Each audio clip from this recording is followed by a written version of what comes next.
Put the fucking mic on.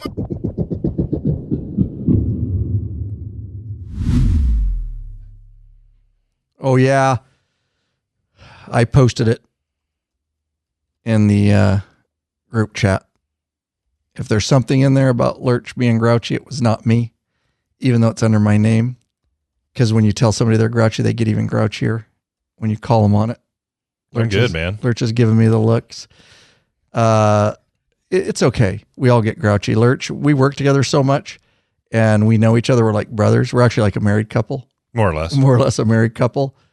And Lurch has somewhat of a right to be grouchy on this Friday because it's been a day. An insane week. And today. And a week, true. True. We led up to this day. We've been busy, y'all. Yeah. Next level busy. And we're not complaining. It's a good problem to have. And we literally can't do anything more. It didn't help that it's not Oscar's fault, but he couldn't help with shipping either. And so that put us behind. But I will tell you guys, the store is blowing up, and we thank you. Like I said, I'm not complaining any of this. It's a good place to be, but we are, I basically worked, let's see, I didn't take last weekend off. So 14th, yeah, and all this week. So that would be 7, 8, 9, 10, 12, 12th day. And they're long days, but there's a gold nugget because we did hire a store manager, and we're super stoked about that. Assistant store manager. Assistant store manager, growth track within a year to store manager. Thank goodness. Yeah. And so we're not going to announce his name or anything like that yet. I can't wait to. He'll be on podcast. He'll be on videos because he doesn't start till March 16th. And we'll get him in place. And basically what that does is it's going to free Lurch up. He's still going to be heavily involved, and we got to get him trained. But I kind of get Lurch back as chief operations officer because he got sucked into full-time store manager. And that's just how, when you scale a company and you got to shuck and jive. And we've been doing a lot of shucking and jiving this week, which I say lightly about Lurch is grouchy. I get grouchy too, but I had to tell him I know him very well when he's grouchy. You may be interpreting as grouchy. Oh, no, it's grouchy. It's the old man. He doesn't even know. That's what I'm saying. You don't even know how you respond sometimes. I don't either, but I try to catch myself too. Yeah. But no, you definitely. Hey, Matt. Grouch. He is at his grouch level. Well, that's what you do when, to people you work with, and you know me. The older I get, the more I have to focus on what I'm doing. Oh, I know. Interruptions are not. That is when he gets the grouchiest. Yes. That is when he cannot multitask. And not like I used to. Anyways. No, he gets on one thing and that's it. And I cannot. But it's fun. We say all this jokingly. Trust me, we don't take it personally. Either of us, we've known each other long enough, and I do the same sometimes. So I just like to bust his balls because I know him so well, and he knows me inside and out too. So, but yeah, we got the store manager. That'll allow me to have Lurch back as, semi-chief operations officer, and we are scaling, and we'll hopefully be bringing on other employees. We're adding products at a feverish rate. We're still getting all the videos out, but this last 3 weeks, I am y'all know I've said before, I'm a God-fearing man. And I believe, and I've talked to Lurch about this, that we were led to where we were and to the new store manager, because it was weird because right when we put that posting out for a store manager, the store was already busy at next level and it went crazy. And most of our sales, of course, are online. We ship all over. We love that. But we had more walk-in customers in the last 3 weeks than we've had since we moved into this new building. And the weather has been warmer, but we've had out-of-town people. It's been insane. And so I literally said, being a God-fearing man, I said, God is telling us, and he timed that just perfectly for us. Me and Matt just threw our hands up the other day and we're like, this is it. And we are so prepared to have this new assistant store manager, and God timed that perfect, and he won't give us more than we can handle. And we've been handling everything. It's just long, long days from basically, 8 in the morning to 10, 11 at night. and for both of us. And we've got Oscar, of course, shipping, and we've got other remote employees that help. That's the video side of things and some of that stuff. But nonetheless, we're not complaining. We just want to let you guys know basically where we are and to thank you and for your support.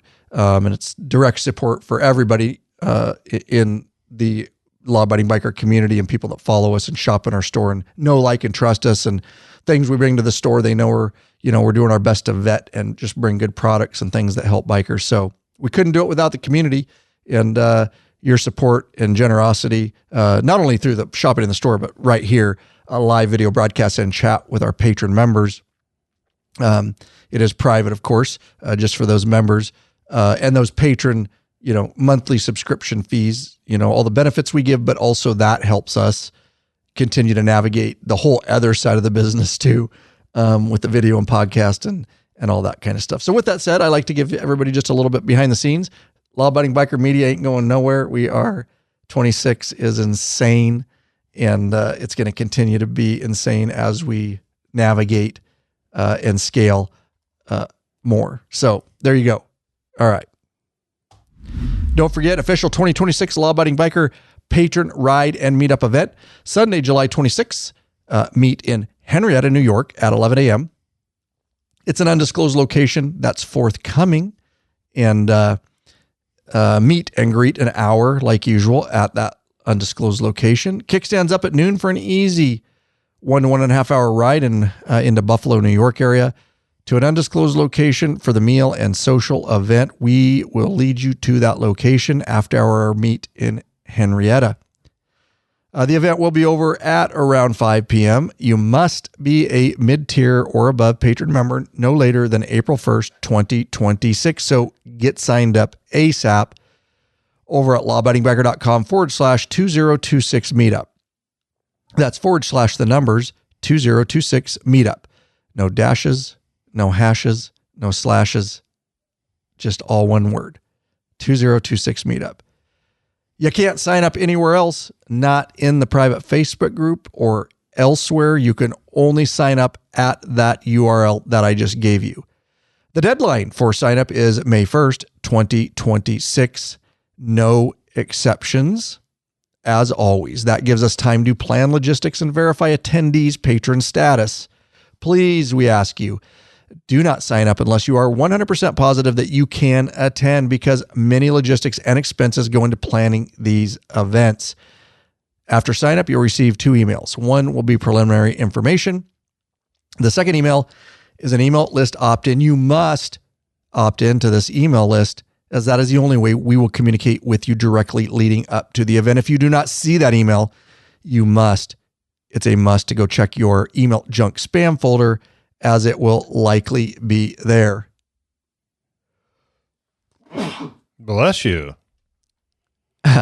Little sneeze there. After sign up, deadline of May 1st, shortly after, you'll receive an email with some updated information about the event. The final email will be sent to you the day before the actual event with the morning meetup location, the exact location. We know it's in Henrietta. Again, get signed up at lawabidingbiker.com/2026 meetup. We hope to see you there. We got 3 patrons helping us out this go around. We've got Jason Richardson, David Barmaster, and Scott Williams. And I see that the boys have been busy going back and forth the last couple of days, so I got some catching up to do. But we're working on the planning for that meetup and ride. Nice. Thank you, all 3 of you, for taking the leap and helping us out. Makes it so much better to make sure we have a great ride and great venue. You want to ride longer? Are you tired of a sore and achy ass? Well, then fix it. With a high-quality butt buffer seat cushion, head over to lawabidingbiker.com/store. Check out our full line of butt buffer seat cushions. We got us a voicemail, I believe, here. I got mail. Yay! Voicemail. I got mail. Yay! Howdy. I watch your show all the time. I should subscribe, but I haven't yet. Anyhow, the 23 comment I have, the 23.5 CBO, they brought out, and then they kind of killed it with the ST. Everybody got rid of their bikes. Did you know that in history, they have never had a CBO lose so much money of value? The 23.5 lost $5,000 to $6,000 a year on the average. So if it was 45 at 23.5, now it's worth basically like 30. It lost $15,000. That's not even 26.5 yet. So that's crazy. I don't know if you want to do any section on that, but I like your program. I just thought that may be a topic for discussion that Harley needs to think about. The other bikes in 24 came out much cheaper, and they kind of killed their clientele's value by doing that. Take care. Bye. Thank you, Mike, for the voicemail. He simply went to lawabidingbiker.com/contact. Very simple. You can leave a voicemail from your computer microphone, your phone microphone, whatever you want over there. And we love emails. You can leave an email there too, but we love voicemails. I love hearing the community's voices. So thank you so much. Yeah. And he's right. I was looking up the value just as he's talking there, and they're down to about a private party price, $28,000 to $30,000. Yeah. It's a very interesting point, and I'm going to look at both sides. I will tell you, and I'm not obviously defending Harley in any way on that, but that's a rarity. And the reason it's a rarity is that was a transition year, and there was no really, from my perspective, I went down and rode the brand new 23.5 CVOs. Harley brought me down to California to do that right when they came out as one of the very first ones. And understand that was the first fairing design. And they already had the ST already ready kind of for production. I don't know. They knew exactly when they were going to release it, but, yeah. So, and I will tell you this, I understand the value side of it, but the CVO is still a different bike than the ST. It's just, like I've always said, the CVO, is going to be better touring bike all over if you really want it for touring. It's got the VVT. It's set up for touring. And then you go over to the ST. The ST got so popular because everybody saw it and thought it was cool looking, and it's King of the Baggers race inspired. And a lot of people jumped on it. And there's nothing wrong with that. If you have one, great, good for you. I wouldn't get it, not for touring. I would rather have a regular street glide or road glide. And I said it in my review videos. I reviewed the ST. I went down to Las Vegas Motor Speedway with Harley and got to ride that thing. It's a wonderful bike. Can you tour on it? Of course. But if that's your main thing, then I would definitely steer towards, I wouldn't even get a CVO. That's just me. I'm not a huge CVO guy. I would just get a regular street glide because you can still cam that and you can all do it. It doesn't have the VVT and all that. So anyways, there's a lot woven in there. It's a wonderful comment and wonderful. And you're right. And that sucks for the people that lost all that value, but I don't foresee that happening year after year because now we've stabilized and we've reinvented with the new fairing design. And as we saw, the 26 limiteds now are getting all the new fairing. And so the last couple of years, it's been kind of a mess, but we've made it through that. But yeah, the people that bought those bikes during those years, certainly they are going to take a hit on them, no doubt. But we've stabilized, they've streamlined the production line and the amount of, models that we have. And I think that's probably not going to happen. That's something too with our main topic today is streamlining. So make sure you put that in there for me. I don't think I told you as a bullet point, if you would. It caught my eye or in my mind. So yeah. Anyways, wonderful voicemail, and we just appreciate it. We love stuff that the community is interested in and having those conversations. Hey, Bikeaholic, 03D has a wide variety of innovative products for your Harley-Davidson and a brand new line for the all-new Honda Goldwing named Gold Strike. I like gold. Top quality, affordable chrome lighting and comfort products. Zero Gold Strike are the motorcycle LED lighting innovators for CAN bus plug-and-play system compatibility. Head over to lawabidingbiker.com/store. Check out our full line of 03D products. Hogworks biatches. They build motorcycle parts the way bikers want them. Clean fit, quality finish, and customer service that actually answers.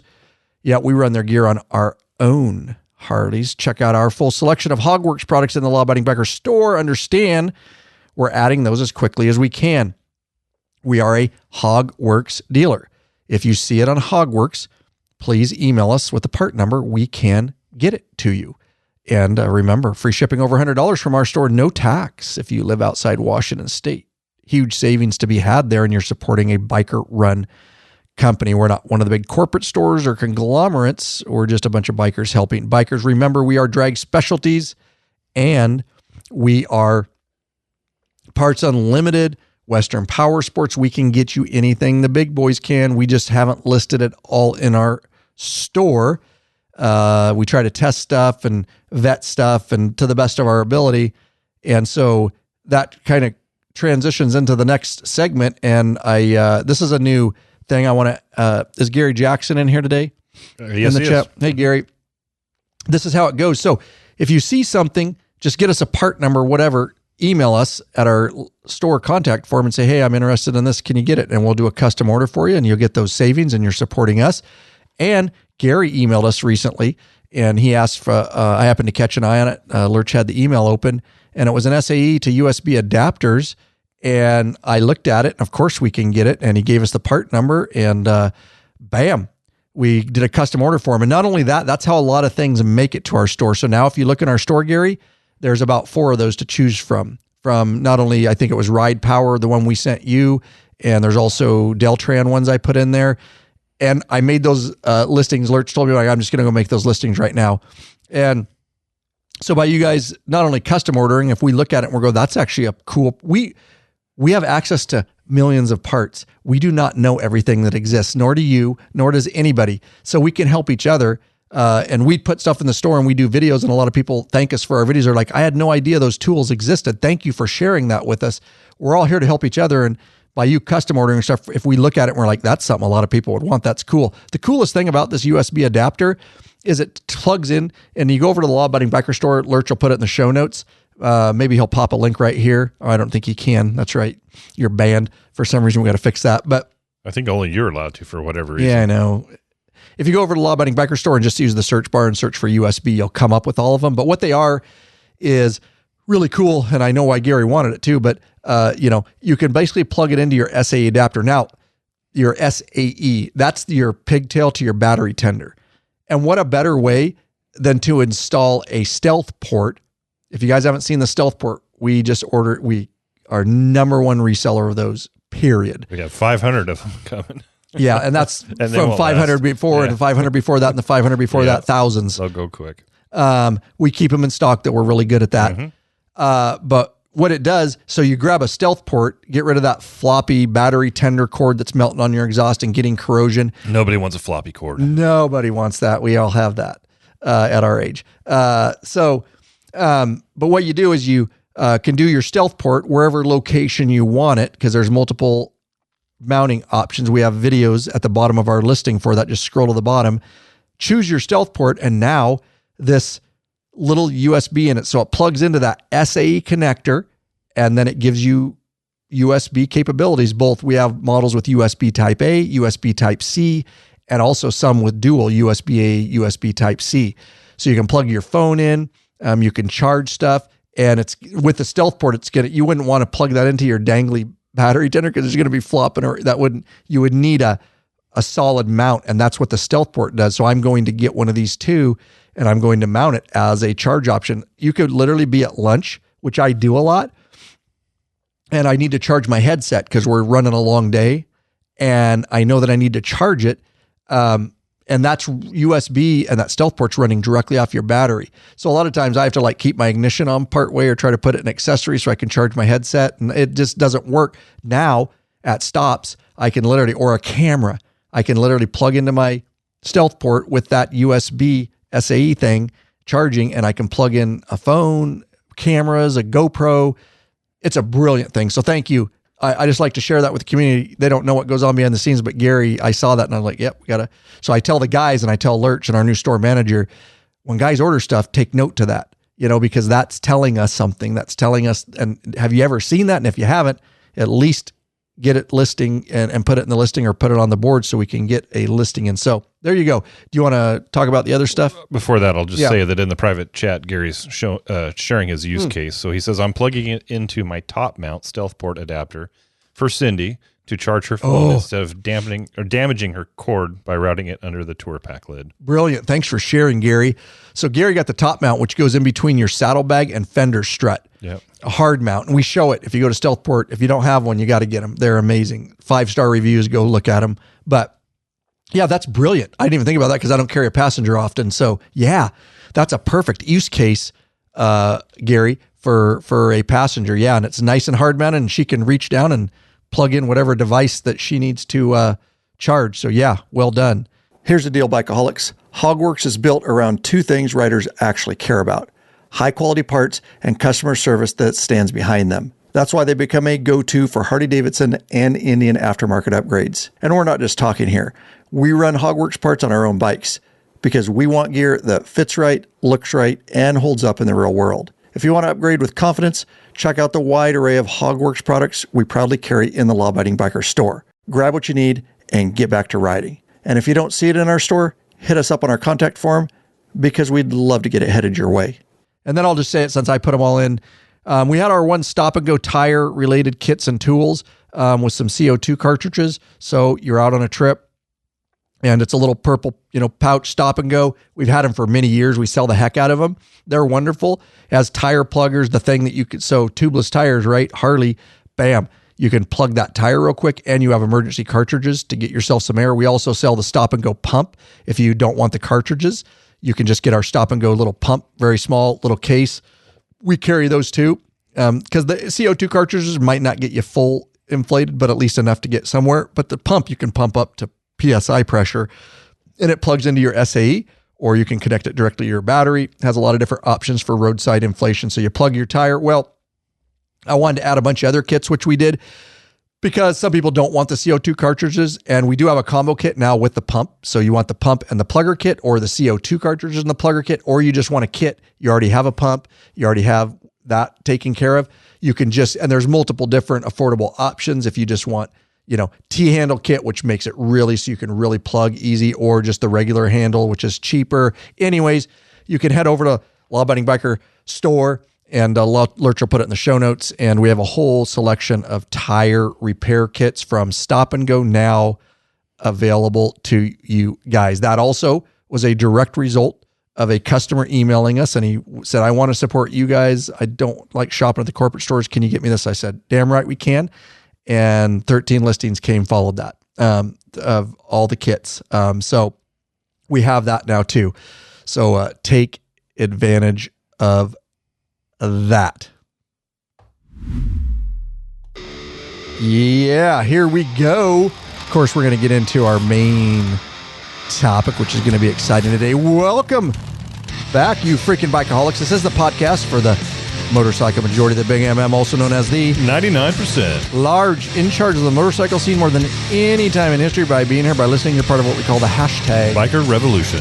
There you go. One question before we get started. What are you waiting for, bikeaholics? Mount up and let us take you on another wild-ass ride. There you go. Ryan Urlacher here, your host of the Law Abiding Biker podcast, and your high-tech redneck. Main topic is going to be, I met Indian's new CEO, Mike Kennedy, and we're going to talk about the 2026 direction riders don't know yet. I have a lot of inside information that you may not know. I'm looking forward to it because I think you've shared a little, but I think there's much more. Yeah, definitely. Mm-hmm. Definitely. So yeah, it'll be interesting. And woven in there, I know some people like Indian, some people like Harley. I like both. They both need to exist. They both need to push each other. It's good for the industry. They both have their pluses and minuses. That's just me. But we're going to weave some Harley stuff in here too, because they are competitor companies. And there's some nuances here with both of them, mostly about Indian in this episode, but I will weave that in there probably. And in fact, I was in this morning and I had to pick up something, OEM, something from the dealership that I had ordered and for a project we're doing. But I got to talk to the owner who I know really well at our local dealership at Apple State, Harley-Davidson, and we become friends. And we talked for about an hour. And it was funny that I was doing this podcast today because he brought up a bunch of stuff. They just carry Harleys. They're one of the last multi-dealerships that does side-by-sides, Polaris snowmobiles, but they have a huge section for Harley, or a section, I should say. So he brought up some really good, interesting things, and I was like, that actually makes sense. And so I put two and two together. It's funny, like I said, the things that happen, like that in your life that you're like, oh, that was perfect timing, because that brings some content that I can talk about today. So we're going to be talking about that. Lurch wants to announce we have a ton of new videos. This is one of 50. I don't know, but go ahead. Yeah, I'm going to announce two of them. We've got so many of them piling up that we're doing an episode here for a while. So the first one is the Hogworks skid plate for Harley-Davidson. Protect your bike's most critical components. If you're not aware, on the 24 newer bikes with the twin cooled, there is some wiring and some hoses underneath that potentially could get damaged if rocks thrown up or if you high center. So it's a very economical way to protect the underside of your bike. The link to that video and to purchase if you're interested will be in the show notes. The other video is Harley and Indian motorcycle gear you wish you had on your next trip. And we go through all the different gear that Ryan used on our last trip and that he has tested and recommend. And brought it all to the Law Abiding Biker store. Yep. As a result, that's how we do here. Yeah, and the skid plate is a great thing too. And if you want to find those, Lurch will put them in the show notes, but you can go to Law Abiding Biker store. There's videos on both of them. So scroll to the bottom, and you'll see the skid plate install video and all that kind of stuff. As always, guys, that's how we do. Trying to put videos on every listing as fast as we can that you buy from us, and you save no tax if you don't live in Washington, free shipping, and you get a free video, like not just pulling out of the box normally, we do that sometimes, but we also have them in the shop. I just have to do some of the videos at the store, but I've already used like tools and stuff, but we're trying to do actual helpful videos and the install and gear reviews and things like that. And we can definitely test that stuff on those long trips. So those are all over on the YouTube channel also. Make sure if you haven't, while you're over there, please, it's free. If you haven't yet and you watch all our videos, you just got to hit that little subscribe button. It doesn't really change anything. It just changes for us. It helps us in the algorithms. It helps us for social proof and all that kind of stuff. And then you can always go into our YouTube profile and see what new videos we popped, because they are not often going to get recommended to you because YouTube has changed so drastically. They don't even recommend the people you subscribe to anymore. They just want to send you a bunch of new people that you're like, I don't want to watch this. I want to watch this guy. It's sad. But it is what we deal with in YouTube right now. And I know if you guys want to find us, that's why the store, and you can find the videos at the bottom of the listings, but also you can just go directly to our YouTube channel and also our website. Remember, every video we post gets an article on our website with the links and the videos embedded right there. That's lawabidingbiker.com. Wonderful search over there too. You can just search for any topic you want. There's 14 years of articles and videos over there on our website that we don't mention a lot. So I suppose, Lurch, we should just dive into our main topic. Did I skip anything? Oh, we got to thank, I did. By God, it's a live broadcast. We want to thank some of our newest patron members here in 2026. We would like to thank John Leach of Dunbar, West Virginia, Ron DeBro of Eau Claire, Wisconsin, and Lonnie Berry of Lake Jackson, Texas. Nice. Thank you. Seriously, for signing up and taking the leap to actually get involved with the law-abiding biker community. They did that over at lawabidingbiker.com/Patreon, Patreon. You simply sign up for a monthly subscription. You choose the level of benefits that you want to receive, and there are a plethora of benefits such as t-shirts and stickers. You get access to the private Facebook group. It is a troll-free zone, nothing but bikers helping and connecting with other bikers in there. It's an amazing place to be. And again, did I say troll-free? When you actually pay for a group, the trolls do not go in, and it's monitored. And truly, there's no dumb question in there. That's why I don't like all the forums online. It's a bunch of bikers trashing each other. It's free. That's what you get. But when you have people that are invested and signed up and pay to be in this group, it's the best forum online as far as I'm concerned. So there you go. That's one of the best benefits. You get access to live video broadcasts and chat like this. You get podcasts early, and oftentimes months before everybody else. We upload them into your Patron account. You get access to the ride, meetup, and events, premium videos upon request. We'd love to see you get signed up here in 2026. And mid-level and above patrons enjoy a discount code in the store all year long. 10% off all year round with your patron discount code in the Law Abiding Biker store. So yeah, thank you. I sometimes forget that. So thank you guys for getting signed up. So let's do this. The way this happened is... my question is, how did you come about this? Is it because you're a CEO yourself? Maybe, dude.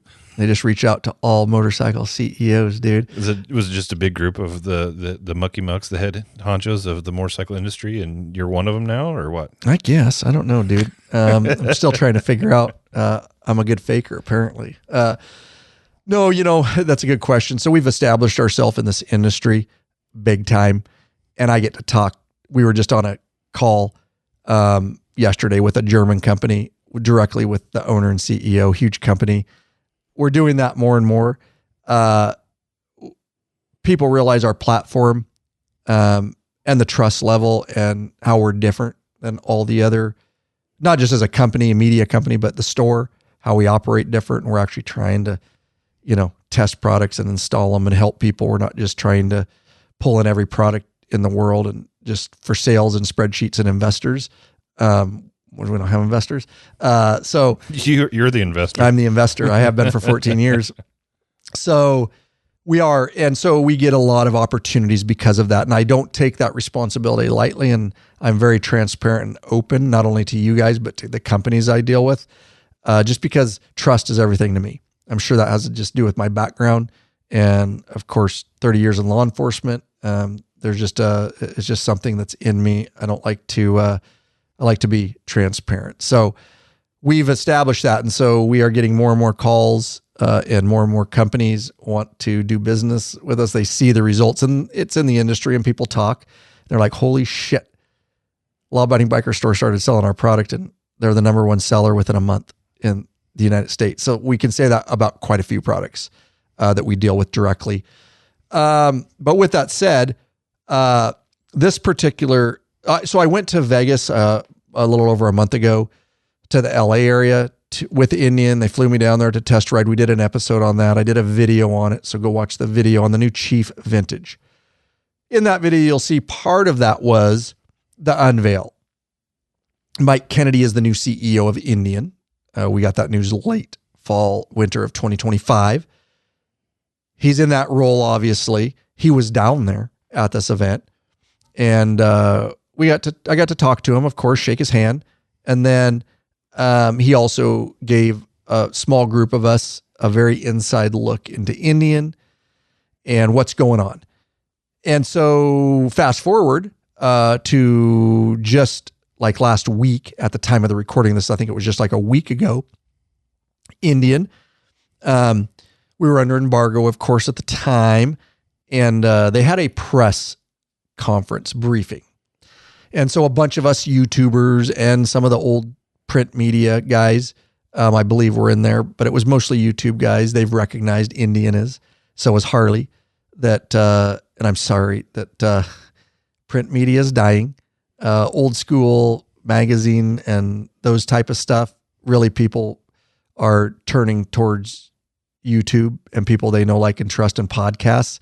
That whole industry has been dying, which you see a lot of the motorcycle now try to make websites, and they're trying to do videos too. And, but they haven't established themselves because they came from print. And so it's a interesting time. And I'm not talking bad about it. I feel bad because that's how things change. Their industry has slowly fading and it's turning. And so they know Indian, trust me, we talked about that. They understand the importance of getting on platforms like mine and other, YouTube platforms, and not so much in print and magazine stuff that's kind of going away. So with that said, they reached out to me and said, hey, we're going to do this press conference. And so it was me and a handful of other people in there, and Mike Kennedy, the CEO, we did it via Zoom. So I didn't have to travel. That was nice. Not that I mind traveling, but I just got back from LA, and then we're heading out again. I'm heading out for Harley to the East Coast here in a week. So anyways, it was nice to do it Zoom. And he presented. It wasn't a like super PowerPoint. It wasn't. He's, I don't know what everybody thinks about him. I can only make up my mind from meeting him and on a level like this. I don't work inside the companies. I don't know what kind of decisions I did. He was at Harley for 26 years. We'll get into that. And so I've talked to some people that know him well inside Harley. I didn't really hear anything bad. So I think that he was liked within there, and I could see people are fired up at the LA event. Like, he fired the company up. The amount of money that was at that event, and he flew dealers in, like dealership heads. He is like, we're going to talk about this. He's like gung-ho dealership and network, which is huge for Indian. So, that's how I got into it. I got invited to the event, and it was about an hour and a half, and there was questions and answers and things like that. So what I'm going to give to you is kind of what I took out of it, Cliff Notes, and what you can expect from Indian in 2026. All right. So the new CEO is Mike Kennedy, 26 years at Harley-Davidson. Of course, he was in charge a long time over there of dealer network. So he has an integral understanding of how important the dealership network is. Now, whether all dealerships will tell you whether he did good or bad, I don't know. The dealership I talked to this morning said they liked it when he was in there. So they were very familiar with him. He was around a long time. Carolwood LP is the private equity firm that bought majority shares from Polaris. Polaris still owns a few shares, but they have officially, we did a video a couple weeks ago. I did a short on it. They have officially separated. So Indian is Indian now.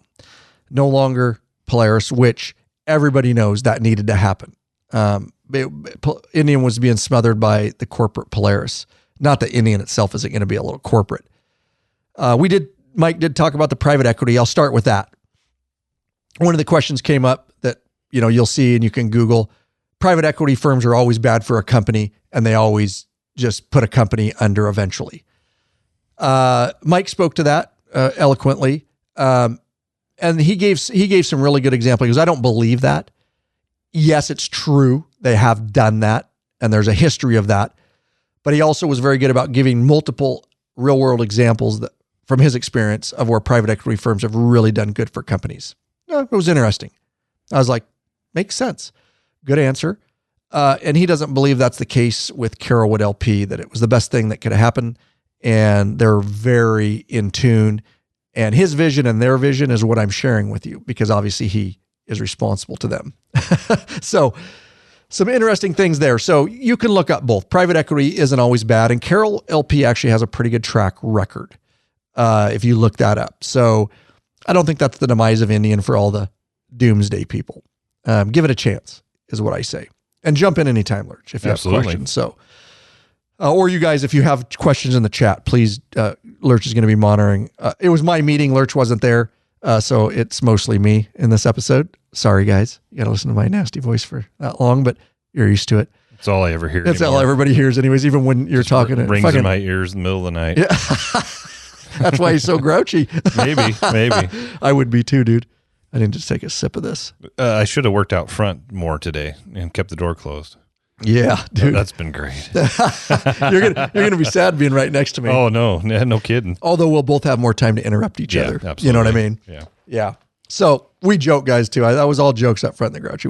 I love busting Lurch's balls. You guys know that by now. I think they're quite aware. No, I've told you guys, I'm getting sidetracked a little bit, but I've told you guys on this, I'll always say, Lurch, I couldn't ask for a better chief operations officer. Like, I need 3 of them. If I could have just hired 3 of them, it would have been perfect. But no, that's why we have fun too. So we got to bust each other's chops. So back to, this was really interesting. And everything he said, I just want to tell you, I was like, yep. If I was CEO, just take it from me. I'm not CEO of Harley. I've never been Indian. I run you can't even compare what I run. So I'm not being arrogant. I'm just saying I'm a biker. I also am an entrepreneur, and I also understand the motorcycle industry, and I understand how to run a business. So everything he said is like, yeah, if I were somehow magically CEO of Indian, these are all mostly the decisions I would make. -1, but I'm not privy to the finances. You'll find out. So he said, we are going to, a lot of these plays, I'm just saying, and I'm not dogging him for it. You bring what life experience you have with you and where you've worked before. His playbook, a lot of it, I was like, ding, ding, Harley, ding, Harley, ding, Harley. It's what Harley's done over the past 5 years is what he's planning on doing. Of course, he's not going to directly say that. That's not a put down on him. He is not with Harley anymore. He has to focus on Indian. CEOs, you focus on your new company. That's what they hired you for. But he is going to streamline the lineup. And I think that's huge. They got really fat and bloated, and their site is actually hard to understand. Harley got that way. You can go back to older videos, me and Lurch talking about like, what bike is this and what model? And they bloated their production line. And there's too many trim options and too many models. That's hard for a company to run under that because manufacturing, if you can streamline manufacturing and giving at least people choices, but not literally, aren't you confused on the Indian site sometimes? Oh, absolutely. Yeah. Okay. I think we've argued about it. Not argued, but we've both been like, Jesus Christ, I can't find this in the vintage, and we got the Thunderstroke, and we got this, and Chief, and Roadmaster, and what about this? And Jesus, it's a mess. Yeah, when we've done preparations for podcasts and videos, we go to their website, and it can be a bit of a challenge. It's not as organized, I would say, as Harley's, but it's also not as streamlined. But in all fairness, Harley's used to be similar. They were bloated the same. Yep.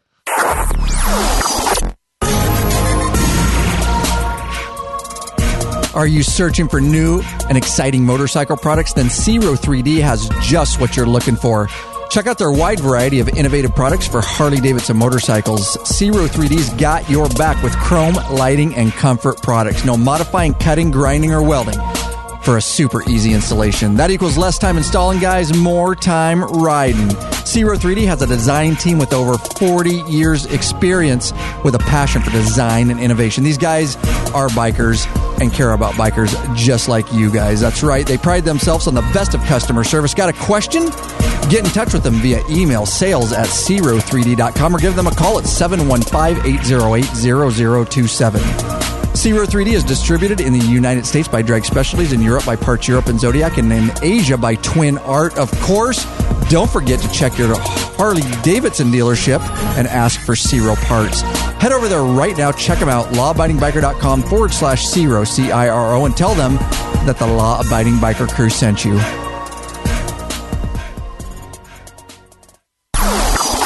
And that's why I say, Harley, you guys saw it over the past 5 years. Yeah, they have trimmed down their entire line. It makes perfect sense now, besides the transition years and last year with the Street Light Ultra and now the Limited. The 1 year wonder. We had 2 years of a little bit of chaos, but it's streamlined and it makes sense and it's solid now. Twin cam, or the Milwaukee 8s, you got the Touring, you got the Limited Street, no more specials, just Street Glide or Road Glide. No, we got the STs, but it makes sense now. That's what Indian's going to clean up. He knows they have to do that. And that's going to consolidate production. That's more, and dollars, right? If you can not have to manufacture as many things, but sell the same at least or more. So we're going to start seeing that consolidation. This isn't going to happen quick. This is going to take years, but it's starting. So you're going to see some bikes go away, or some trim packages, or some different things. So he's working on that. Of course, his team, he just is a CEO, just orchestrates, and everybody else does the work, right? That work. This is huge. And I've always said it, like Harley. Now, Harley came out this year. It's going to be hard to beat. Harley came out with the new trike. The suspension, it's not completely 100% independent suspension, but it's amazing. Hey, all I can tell you is video coming on the channel eventually. All right. That suspension is amazing. But with that said, Mike Kennedy, rightfully so, realizes that Indian is not touching the trike market. Harley's got it, period. Unless you want to go to something like, which aren't really trikes, like, what are those things called? Or like Can-Ams and all that kind of stuff. And then there's conversions out there for gold rings and whatnot. Yeah. But Harley is nailing, and they just nailed it. That new suspension, that's not something to balk at, guys. The engineering, the engineering that went into that, if you haven't seen it, unbelievable. Like 3 more inches of travel from like 2.5 to 5 or 5.5, something like that. And it's not like the old trikes where you go over a speed bump with the rear and not the front, and it's like almost independent. So that's huge. People have been asking for that for years. Harley has been listening, and they engineered it, and it's amazing, and I can't wait to test it. Now, I kind of want to ride one now. Dude. Yeah. Well, you might get an opportunity too. We'll see. Yeah. I was thinking maybe when we're down there, we might be able to get lucky and at least take one around the block or two. Yeah. Well, I'm actually going to do a video on one. I'm kind of a little bit under, I don't know, so embargo. Okay. But anyways, there'll be a video coming on the channel on that. Maybe I forgot to tell you about that. You did. We've been really busy. I'm like, what are you talking about? Yeah. Being all secretive all of a sudden. Yeah. Not the information's out there, so it's not a matter of information. It's just a matter of what I'm going to get to do and the video and all that. So it's coming to the YouTube channel. Stay tuned. Sweet. But Mike Kennedy realizes trikes, we got to have them. We got to compete. There is meat on the bone in that market, and Harley's taken the full bite, and we're going to get some of that. So trikes coming. That's going to take a little time of engineering because that you can't just produce a trike. He thinks he can fast track it. So he's on the fast track. So I'm guessing in the next year or two, maybe sooner. If he fast tracks it faster than that'll be amazing. But he also said, so trike coming, they're working on that, an Indian trike. So that'll be exciting. There was a question about Polaris. He didn't dog Polaris at all. He actually said Polaris took, Indian, which was non-existent. We had Victory, right, for Polaris. Yep. And then they basically relit the fire under Indian. A ton of money invested to do that. A ton of time. They've actually brought the brand to a level where it's at. And he said that doesn't go without notice. And it's surviving. Now it needs to be taken to the next level, which is why they needed to get rid of it and give it to, Carowell LP, so they can focus on their side-by-sides and snowmobiles. So he actually said, that you couldn't ask for somebody that took a company out of the depths and brought it to the level it's at. King of the baggers, they're involved in that. So it's no small feat. So he was pretty nice there, giving Polaris props. But it was time. They brought it to the level it's at. So there you go. Somebody asked about, and I was curious about it too, but somebody else asked it about, we've talked about Hardy too. And I talked it with my dealer this morning, the owner of the dealership. We had a nice long hour conversation and he's under the same impression. So the question was, hey, this could go for Harley too. And we've heard rumors. I still think technically, I think there is, but we're talking about, let's say a $6,000 to $9,000 entry-level bike. It doesn't even have to look like a Harley necessarily, but it needs to have the Harley stamp. Why? Same with Indian. $6,000, $9,000 entry-level with the Indian stamp. It's like we've said a million times. They're losing their main demographic and neither company is appealing to new riders, new young people, because they're going to go out and buy a sports bike for $6,000. They want a motorcycle. They can't even look at Harley because of the cost. They can't even get into houses right now with the economy and the interest rates. Let alone an ST. Yeah. Let alone. And I know Harley's not really offering anything right at the entry level. There's a reason when my kids were young, at a certain age, I could take them skiing and snowboarding for free. I just had to buy a ticket. They go free. Yeah. Cause they're trying to get my kids addicted to, and they know you have to look at long picture. And the problem is you have investors, you have money. That bike's never going to make Harley money. Let's just be honest. It's not for that. It's for that branding and getting that person on it. Cause you know what happens. And the dealer said it this morning. He's been in the industry 30 years and not just at this dealership. He has a lot of experience. He said, that's exactly what people do. Even if, so they can afford their first Harley Sportster, what do? They're back in a year, they move up and they move up to those expensive touring bikes. Mm-hmm. That is, you got to get them on the saddle and stop trying to make it look like a Harley. Just make it a cool entry-level bike like all the other, like the CF Motos. That's what they're selling now to these young kids. Mm-hmm. They're getting in them $6,000. Make a fucking CF Moto look and stamp the Harley on it. Because the CF Moto guys, the Yamaha guys are coming back for another Yamaha, right? I think this makes sense to everybody in it's marketing 101. So the question was posed, and Mike Kennedy, I'm glad he was transparent, whether you agree with him or not. And I think some of the people in there did not agree. He said, listen, I'm telling you, we're not making a entry-level bike. We don't even have it in our sights. We don't want to deal with it. It's not in our best interest. He gave some reasons. He said, understand that's not the direction we want to go. We see a much bigger, and they do all the stats. They do all the sales stats in the world. So he said, there is way more room in the market and money to be had in the touring market.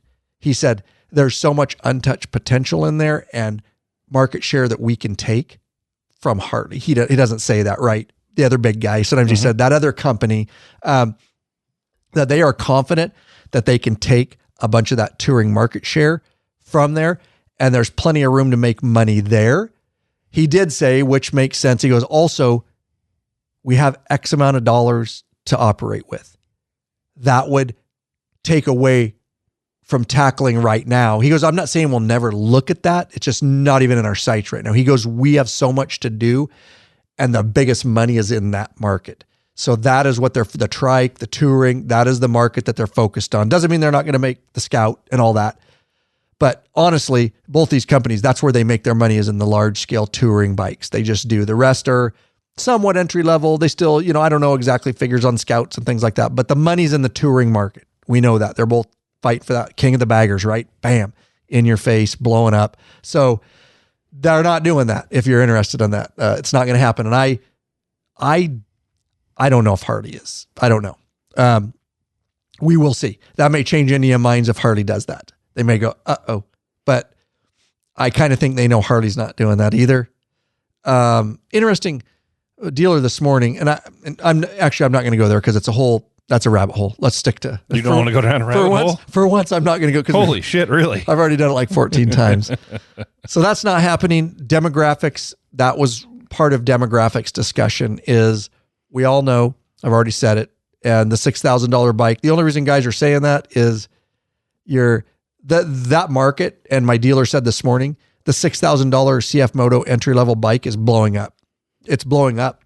They're selling a massive amount of bikes. It's because, like we said, the economy, younger people, a Harley is a luxury item. They can get into this bike. They can't afford a home. Home ownership is like crazy. We all got into homes. That's the American dream, right? It's the best investment you can make, and interest rates and prices. And so if they can want a motorcycle, this is really the only way they can get into it. So that old, smaller entry level, and he said even up to like 12, 11,000 right in there. The 6 to 12 right in there is a market that's just blowing up right now. As far as motorcycles, what people are buying. So, all right. So he also talked about, and I told you up front, he is huge into dealer network. It's kind of a specialty over at Harley. He invited all those dealers. I mean, he wined and dined dealers. He wanted to let them know, you are once again important to us, and you are important to me. First night, it was just a very small crowd is like VIP type stuff, and YouTubers, influencers, whatever you guys want to call us, podcasters, things like that. YouTube, numbnuts, idiots, basically idiots. Good call. And then the second night, I'm just referring to us in particular, not YouTubers right. as a whole. Right. You're just us. Yeah. Good call. But the second night, we walked into the same place, and we're like, it was the Peterson Auto Museum upstairs. We're like, that's awesome. Holy. I was a little jealous. Yeah, dude, it was awesome. I wish I had more time, but I did have some time. But I was like, who are all these people? And then I started figuring out, I was like, oh, these are dealers and wives. And I mean, it was big. He wants to let them to know, and he is taking he talked about it. I'm taking direct feedback from dealerships. I want to know. That's the way we reach our customers. It seems common sense, but to hear a CEO say it, you're like, yeah, that is what Indian need. And it is one of the problems with Indian, and why a lot of people have not bought an Indian. Maybe they wanted to, is lack of dealership support. They're just spread all over. I don't know necessarily how many they're going to add, or if they're going to add, or they're just really going to amp up what they have. I think that's going to take time if they want to add.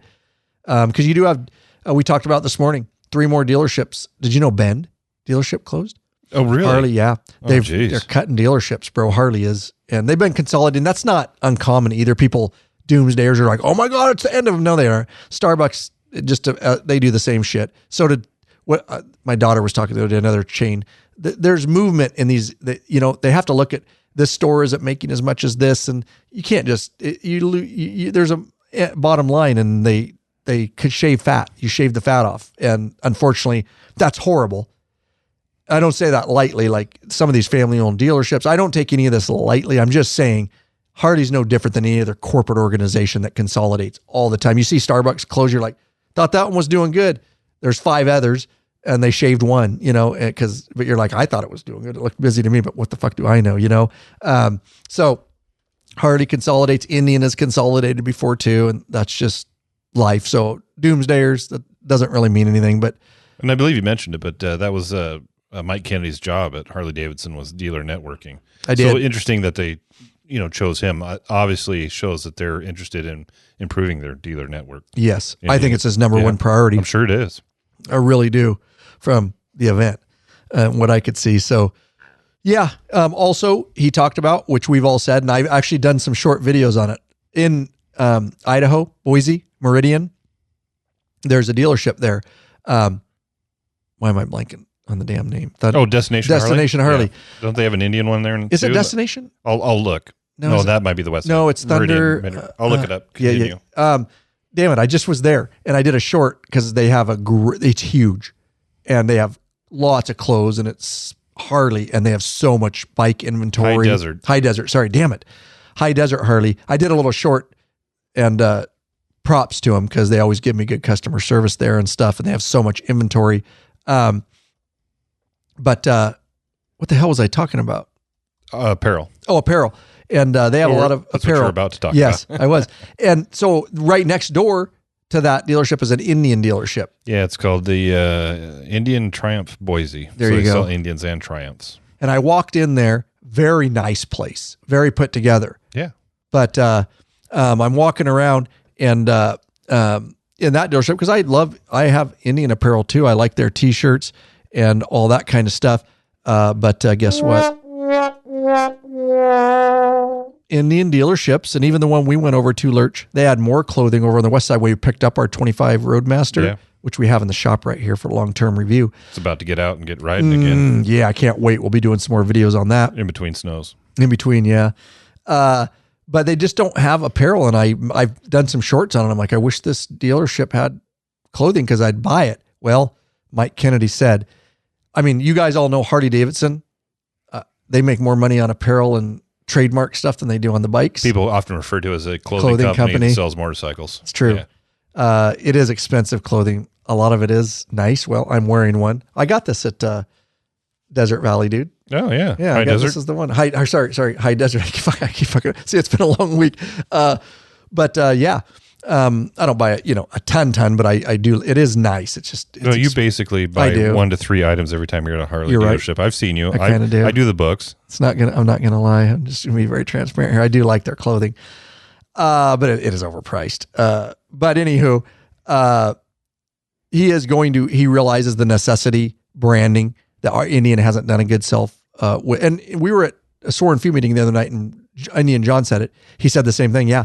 You go into dealerships and he's an Indian guy, solid, just rides nothing but Indian. And he hates it because they don't brand themselves. They don't have good clothing. So he's going to up their, where does he come from? Harley. He knows how much money they make in clothing and branding and what a better way to advertise your product, right? Just like us, Law Abiding Biker Media t-shirt. It's great. It's a walking advertisement. You're supporting something, right? I mean, I'm a walking advertisement technically for Hardy right now, right? I have Indian gear too I wear. So the bar and shield is great, but when you look at brands and logos, the Indian stuff is very cool, especially the vintage stuff. There's a lot of opportunity there to bring out some cool t-shirts and whatnot. Yeah, good call. Absolutely. So that's coming. We're going to see, and I can't wait for that. So I have more selection of Indian clothing because I like wearing both. And because you're a cross-dresser. I am a cross-dresser, yeah. I need both brands to survive. It makes it better for all of us. And I do like the Indian logo. And I like their bikes too. Don't get me wrong. I mean, we have one we're testing and I love it. That vintage, Chief Vintage was amazing. I wanted to buy one just to have. It's nothing I'm going to tour long distance on, but dude, I would love to have that in here just to ride around. Every stop, people anybody would be checking it out. They would think it was a lot of non-biker people think it was a refurbished Chief Vintage. Right. I mean, just a badass looking bike. So I support all. And I don't just support that. You guys know, I have a KLR, a Husqvarna, Kawasaki. I just love motorcycles, period. I'm not so brand loyal that I'm blind. Fangled electric bikes out there too. Well, yeah, I got my Sur-Ron Ultra B. Yep. I'm just not one of those guys. I'm not a Chevy Ford guy either. I never blind myself because I'm so brand loyal that I blind myself to other cool stuff. They all have purposes and they all are fun in their own ways. They all have pluses and minuses. So, but some people, we see the comments, some people are, oh boy, I'm just going to go completely blind. And just doesn't mean you have to switch. It just means you might want to at least look over the fence and just take a gander just real quick. You might teach yourself something, Anyways, do you have any questions or are there any questions in the comments? That was kind of the highlights and the gist of the press event and meeting. No, they're actually quite quiet in there. I think because you're just spewing out some information there. I'm just taking it in. Yeah. So look, it is. Also, we'll say this, that Patron member Gary Jackson says, know nothing about Indian, but might be worth an investigation. Yeah. That's, it's worth a look. At least it'll either confirm you're staying where you are, or you'll say, maybe in another year when they fix this, or maybe an Indian guy says that about Harley, right? Indian guy goes, I like that IFCU. If Indian doesn't come up with a digital dash in a year, I might be going over to Harley. And I have to believe Indian's working on that. They have to be. I'm just going to throw this out there. I'm not going to say who it was. Clearly I'm just going to say they're not educated on Harley. They're a mostly Indian guy. I've said it for years. And I said it with Harley when they had the boombox. Bullshit. Had so many glitches, and there's so many people with boomboxes. Y'all know. Don't lie. Even if you're so blind brand loyal, you have to admit that the thing has issues. Okay. Then Harley came out with the IFCU. And this guy said, one of the guys said, I just want to tell you that the ride command system is so perfect in every way. And I went, how are you using it? I didn't. I just none of them are perfect. Even the IFCU has issues. Yeah. But in the market right now, the IFCU is the best. Sure. It blows the ride command away. I'm just telling you that. They need to update that. That's been around too long. But he said all this, and I'm like, I did videos on it when we had the Pursuit, and I said it has good things and it has bad things. Oh, it has glitches. A lot of glitches. And the older it gets, the more glitches, just like the boombox. And they're not really supporting it, just like Harley isn't really supporting the boombox. Both companies are guilty of that. And no, the ride command is not the best system unless you're just, you're not using it. But if you actually power use it and you're going to use it for navigation and you're going to do Apple CarPlay, it always fails to connect. The IFCU is having problems too. So sometimes it connects for me. So is my Ford F-150 pickup. So this is not any bash of Indian or Harley. It's not about that. It's not Ford. These in-dash and all this computer stuff, it has stuff. But I will say by far that IFCU is next level. As close as you get. It's better than my Ford F-150, which is really good. It has glitches too, but I think that what they were getting at, Indian is, I guarantee, working on an in-dash digital system exactly like Harley did. They would be foolish not to, because that's going to turn a lot of people. There are anybody that's honest, even the all Indian guys I talk to, when you actually talk to them about ride command, whether they say it publicly on their channels, I always say it. I don't give a shit. I will tell you bad stuff about Harley or Indian or any other motorcycle. I'll also tell you the good stuff. That's why we've established ourselves here in the industry. Is I don't care. I don't work these companies. I don't work for them. I'm here to work for the biker community and tell you guys what's good and bad, in my opinion. But no, that ride command has seen its better days, and I have to believe Indian knows that they have to compete with a complete digital dash system. My gut tells me you will see that in 2027 models, is my gut. He didn't really say to it. He beat it around the bush. We've got to get good developers, and we want to make sure it's right, and we want to, all these things, but he never really said we're doing it. It could take a couple of years. Yeah, it could take a couple of years. Yeah, it might be 28. Harley was really careful. Harley will never admit it, but they fucked up on the boombox, and they know it with Harman Kardon and who they partnered with. They were really careful with the IFCU. In fact, when it first came out, you had to have a dealer update it. They didn't want anybody fucking it up. They know they got so much shit for the boombox that they wanted to make sure. I'm telling you, the IFCU, it's pretty damn good. They had a lot more internal people involved with the creation of the IFCU instead of just farming it out like they did. Correct. More or less the previous version, the boom box. Exactly. Yeah, because we went to that briefing. Yep. They were like, they were so, but they won't say it's because we fucked up on the boombox. They never say that. We're like, it's because you fucked up on the boombox. At least they learned, right? Exactly. Whether they admit it or not, they learned. Nobody admits that. Apple doesn't admit their mistakes either. No, none of the big companies do. They can't be transparent. You just move on. Forget about that little guy. Russell Roberts says, I will look at Indian when I get another bike in a few years. Yeah, buddy. Ride longer and treat your ass with some respect already. Get hooked up with a premium butt buffer seat cushion. This company of bikers developed a super thin hospital-grade seat cushion made of solid and elastic materials, and it's unlike those gel pads that will leak if punctured.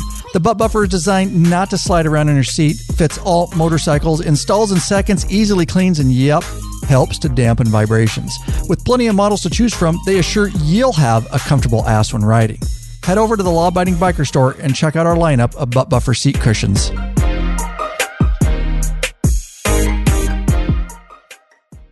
We can't wait till you get another bike wrestle. For sure, brother. Glad you're in there. So with that said, I just want to make a announcement. Before you get to that, yeah. I don't know that you circled back to this, but you had mentioned that you had a conversation with our local HD dealer, and some of the things came up. I'm not sure if you hit all those topics or not. Or Thank thoughts, you. I should say. Thank you. No, I appreciate it. And I did. Okay. I kind of sprinkled it in and kind of what perfect. we talked about and how Harley and Indian are the $6,000 bike and they're experiencing some of the same things. I've crossed it off now. Yeah. Thank you. Yeah. I appreciate you saying that. So a couple other little things here. We talked about new store manager. We're excited about that. We'll introduce him when the time comes I'm and excited. all that. We had 3 great candidates that we ended up interviewing. We had a lot of applications, but the 3 that we finally sat down with all had great things that they could bring to the table. And it was a difficult decision, which is nice, right? Yeah. But this gentleman just, he shined above it a little bit and just got a good feeling about him. And I think he's going to be really good with us and for us. Yeah, for sure. And I would rather have that. We had a lot of applicants, but we had, the finals that actually made the interview process. And then we narrowed it down to the 3. Mm-hmm. And it was nice to have 3 solid, because I would hate to be like, oh, we have to just settle on this guy because the other 2 are just numb nuts, right? And that was not the case. No. All of these, it was so hard for me and Lurch to pick. Yes. They had all could have handled it. And so we were very appreciative. That was a gift from God too, during the midst of all this chaos that we're dealing with and working these long days trying to keep everything afloat. So I will announce, you guys are hearing this. If this comes out in regular, when's this coming out? Towards the end of the month. Oh, yeah. So it's going to be fairly soon. Okay. So we will probably, after you get this, already be in Daytona. So our Patron members that are live. Yes, they're here. Yep. Patron members are live. I'm talking about the audience. If you're listening to this in regular podcast format, it's going to be after. But so I am going down for a big event for Harley-Davidson, and I'm going down before Lurch. Oh, you know what? I've made a decision. I am going to swap podcast, and this one's going out right away. Okay, perfect. Well, if you're listening in regular podcast format, then disregard the disregard. Disregard the disregard. There you go. Is that a word? Disregard. We will be in. I will be down there early. I can't tell you exactly what I'm doing because it's under embargo to a certain extent. He's going to go down and meet his boyfriend. That's going to stay under embargo. It's never lifting. But I will be down there. I'm actually going to be in multiple different states around Florida before I will end up in Daytona Bike Week. And when I get there, Lurch, I'm actually flying Lurch there. Harley's taking me, but I need to fly Lurch in. And he's going to be there when I arrive in Daytona. The welcome committee, if you will. Yes. And I talked about the trike. That's the smallest piece of this. It's not even about the trike. That's just a side little thing that I'll be doing. But the rest of it, it's going to be, we're going to ride through a couple states and do some different stuff, promotion. And then I will end up on a Harley riding into Daytona. And there's still a lot of stuff up in the air. I know it's even very close and I still don't have all the details. I've tried to pry. As a very organized, detail-driven person, this must drive you batshit crazy. Well, actually, I know it does. It does. I've gotten a little used to it. You're getting better. You're getting a little more fluid. Yeah. Going with the flow. Yeah, that's for sure. And it's not all their fault. Their team is so busy. Oh, yeah. But I know exactly what days and where I'm going to be and everything, but they're still like, when we get in there, exactly what we're doing and where we're going exactly, but whatever. Well, it turns out well and you turn out a good product. Well, thank you. Yeah. I do appreciate that. Yeah. I don't even know the product I'm making yet, but I'll figure it out when I get there. I've got all my camera gear and I'll figure out something to make while I'm there and what we're doing. But we'll end up in Daytona. And of course we are a store also. And so we've got so many connections in the biker community. We'll be hitting some of the booths of the products we sell in our store. Kissing hands, shaking babies. There you go. Bumping fists, whatever. So we'll be walking in and around. Of course, remember, I will be, it's the King of the Baggers kickoff race for the 2026 season at Daytona. the track there. And of course I will be there. I'll have some nice access there that Hardy's given me, and Lurch is obviously going to be there too. That's something I need to talk to them about too. And I want Lurch down there because, well, we like to network too. And we, network and then film. I need another film guy because I don't know exactly what I'm going to be filming yet. I don't know if I'm going to do a Daytona video or just the Harley one, or I'm going to record everything and then figure that shit out. Figure out if there's what stories there and things like that while I'm there. We'll be doing a bunch of short stuff. We'll be popping on Instagram at Law Abiding Biker. Of course, some shorts on YouTube. And then when I get back, some sort of long form video will eventually release, on the YouTube channel, depending on how that looks. But so with that said, we're going to be all over. We can't commit to any meets while we're down there because this is business. But if we see you and we're walking around, certainly we'll shake your hand, say hi, and talk to you. We just can't say, oh, we're all going to meet at this place or this, because I don't know exactly my schedule. I mean, I'm there for Harley because they're taking me down there, so I got to navigate that. We will be, after the Harley stuff ends, we will be there at the tail end of the event where we will have some free time. So I will have time to just walk around. I just don't know exactly that schedule. So we can't commit to anything, but certainly we'll be down there walking around. And of course, if we see you, please take the time to say hi. We'd love to meet you. I am excited. Of course, we get so busy, we can't make every event. And Lurch retired 4 or 5 years ago. I retired this summer. Yeah. This summer. Holy so shit. I retired just this last July. And so I'm running after 30 years of law enforcement. So I can run the business full time. We are going to do a podcast eventually on my retirement. I know other things are taking priority, but we will. But nonetheless, that allows us. So it's our first time at Daytona Bike Week, believe it or not. So we'll get to experience that. And it'll be fun. It'll be fun. And so hopefully over time, now we can make a few more events here and there and at least get out there with the people and mingle with the biker community, which we love, which is the reason we exist. And hopefully if any of you are going down to Daytona Bike Week, that would be wonderful. And we will try to make our rounds and see if we can meet up with you. So anyways, that is a lot what's going on with Indy. And I hope it was, I appreciate everybody being in the live chat. I love this, the patron members and all of you in there, and hope you have a wonderful weekend. We do want to thank a couple folks though, real quick. We love our patron members. We want you to become a patron member. We want to get to know you. We want you in the private Facebook group. We want to give you benefits. But hey, for whatever reason, you want to just leave a flat donation, we never balk at a flat donation. Lurch wants to thank the following people. We'd like to thank Cheryl Daldos of Monroe Township, New Jersey, Cy Benefield of McDonough, Georgia, and Tim Russ of Sanford, Michigan. lawabidingbiker.com/donate helps put a little fuel in the Law Abiding Biker gas tank. Oh, so we can keep this thing running on down the road. Sorry, I was looking at the chat to see if there's anything I need to mention. Again, lawabidingbiker.com/donate. Very simple. You can also go to the homepage of the Law Abiding Biker website, which is in the process of being completely overhauled and revamped, if you forgot, Lurch. They're working in the background because we've been so busy, technically speaking. And anyways, there's a large donate button over there. And some of those donations we want to mention, it's amazing. You're shopping in our store. You're supporting a biker-run company, True Bikers. And not only are you purchasing, then you're leaving a tip, which ends up in the donation thanks that we do in these episodes. So some of those are store tips, and God bless you. That's just humbling and amazing, and makes us realize the weeks we've had, the last 3 weeks of 12, 13-hour days is going to pay off. And it's just a transition time for us as we get an assistant store manager into place. That's what every small company goes through, and you just got to suck it up. And Lurch has sucked it up, and I've sucked it up, and Oscar and some others just try and just keep it going. And as we transition and get some more help. Good news is I haven't lost my marbles yet. I've been close a couple times. We've both been close, dude. We've both been close. But yeah, we're doing good. And again, none of that is complaint. We just like to tell you guys behind the scenes, and life is real. And if we look tired, it's because we are. We got through this live event. We definitely were thinking we wanted to get a live out. We were like, we could just record it because so buried. But I'm like, nope. We got a commitment to our patron members. And I like to get as many lives out as we can. I know we don't do them always perfectly consistent, depending on our schedule, and you all are understanding of that.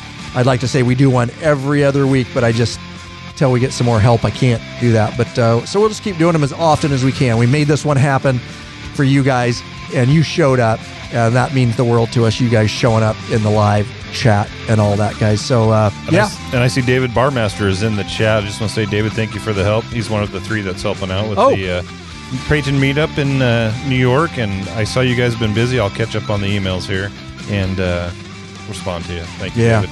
Thank you, David, very much. Everybody, that helps us out so much, having a local help us scout and all that. But it's approaching fast, so we got to get on that. Yep, they're working on the ride and places to meet up. I just need to get in there and get myself caught up. Nice. See where they're at. Very cool. It's going to be a great event. We can't wait. We're going to hit 12 days, 18 states in the Northeast is what our trip is. And mingled in there, of course, is the Patron Ride meetup and event. But yeah, it's going to be a blast over there. We're going to do a lot of miles, and we have some really cool. Of course, we'll be shooting a doc film while we're over there. You can bet that. But, thanks for listening, guys. We love y'all. Thanks for being part of the community. Peace.